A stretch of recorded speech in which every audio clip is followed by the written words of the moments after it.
front of me is Motorola Moto E20, and today I would like to show you how you can manage apps permissions on this Motorola device. Firstly, open Settings and click on Apps and Notifications. From here, choose Advanced and go into Permission Manager. Now pick one of those phone's features, like Location, and select one of your apps, for example Maps. Now pick one of those options by tapping on the chosen one. Allow all the time, allow only while using the app, ask every time, or deny.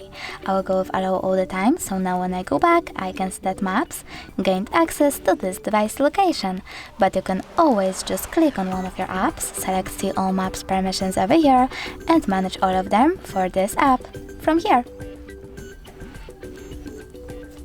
Thanks so much for watching. If you enjoyed this video, smash that like button, comment, and definitely subscribe. Bye!